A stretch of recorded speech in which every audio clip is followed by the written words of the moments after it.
Eyewitness News with in-depth coverage now. WPRI.com reporter Ted Nesi joining us live in studio this morning with a close look at the race for president. We just heard about the Democratic field, Ted. Let's talk about the Republicans, and the Donald Trump train keeps rolling down the tracks. It looks like nothing can stop this thing right now. It's astonishing, Patrick. I mean, Donald Trump had a big night last night, winning all across the country. In some states, he did so well that he, along with Ted Cruz, prevented Marco Rubio from getting any delegates because he had to reach about 20% of the vote to get a single delegate, and he did so well. He stopped that. Especially striking, Massachusetts is the most pro-Trump state in the union today, as he wins almost 50% of the vote there. He actually got many more votes than Mitt Romney got in Massachusetts in 2008 and 2012, and that was his home state, so it's really striking. All right, so Marco Rubio finally won a state last night, Minnesota of all places. Yep. Florida's still up, coming up in about a week and a half or so. Probably win that, but is it too little too late for him? Well, and the real question is, I think they're not even certain they can win Florida, and that would be very troubling for Marco Rubio. It's his home state. He really needs a win there, but so far no poll has ever shown Marco Rubio in the lead. Donald Trump's had double-digit leads in Florida. He absolutely needs to win in Florida there right now, but he also needs to show he can win more states that aren't Florida, because, you know, we're getting later and later in the primary. He's falling further behind in the delegates, and I think it's really important for them to sort of reset things in the coming days. How about John Kasich, governor of Ohio? That's still coming up as well. Ohio, we assume that he'll win that state, which is a big one.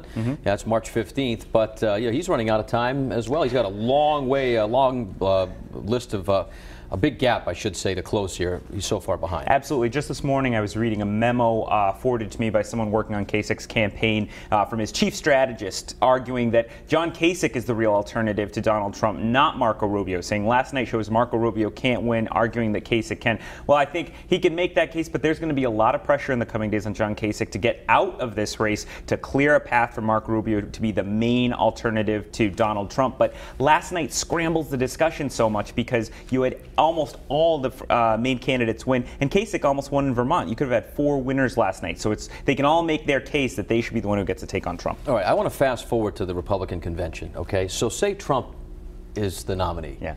It's going to be so strange because there's so many hardcore Republicans, high-ranking members of Senate and Congress that are saying this guy's nuts.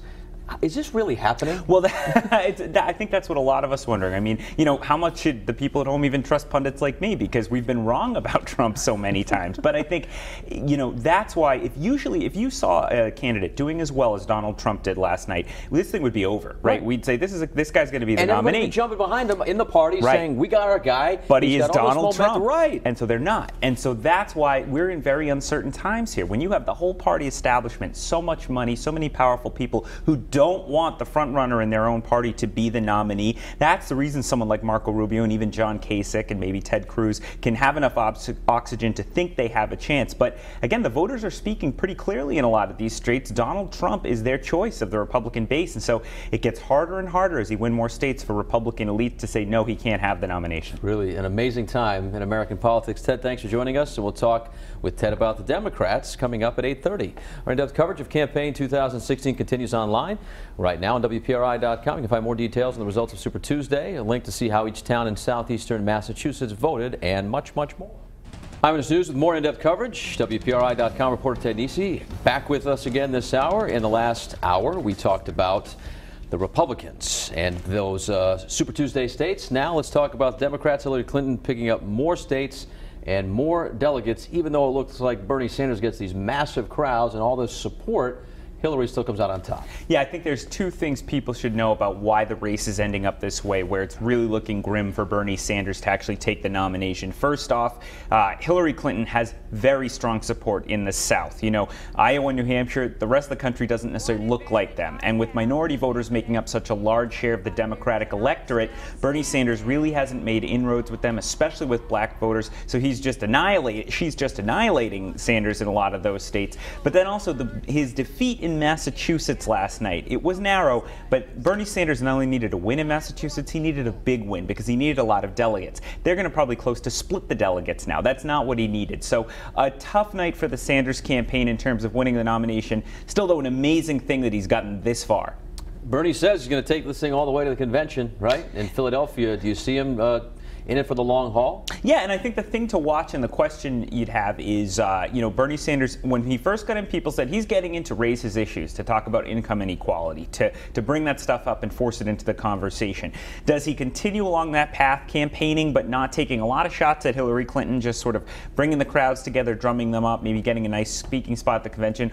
Or does he try to really start to go harder after Hillary Clinton, which could make her life more difficult? She's clearly trying to pivot toward the general election, and her attacks on Trump, who she now is starting to expect to be the nominee on the Republican side. So how will Bernie Sanders handle that? But he seems to be having a blast. Of course he's not getting out. So, Hillary Clinton must be sitting back privately laughing as these children over on the Republican side continue to call each other names and fight, and it's gone to a new low level, some of the stuff that they've said back and forth between Cruz and Rubio and Trump, obviously.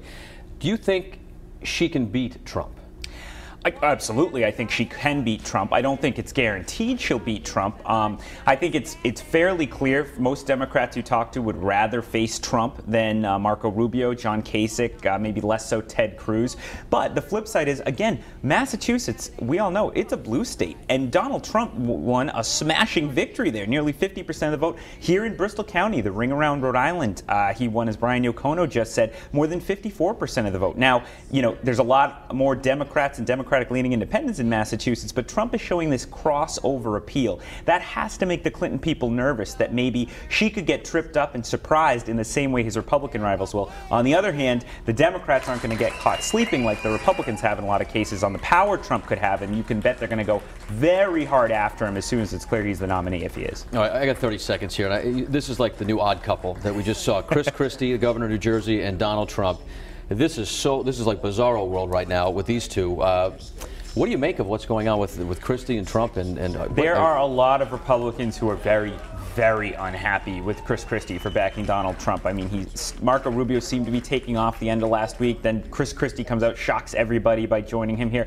Chris Christie was kind of at the end of a road. After leaving his presidential campaign, his numbers were very weak in New Jersey. Wasn't clear where he was going. Jumping on board with Trump kind of gets him back on board, back in the center of the ring. And with Trump didn't have many top supporters before Chris Christie. Chris Christie's right there next to him now, and a lot of politicians like the limelight. Crazy stuff. All right, thanks for coming in this morning, Ted. We appreciate it. Our in-depth coverage of Campaign 2016 continues online. Go to WPRI.com, find more results from Super Tuesday, a link to see how each town in southeastern Massachusetts voted, and more.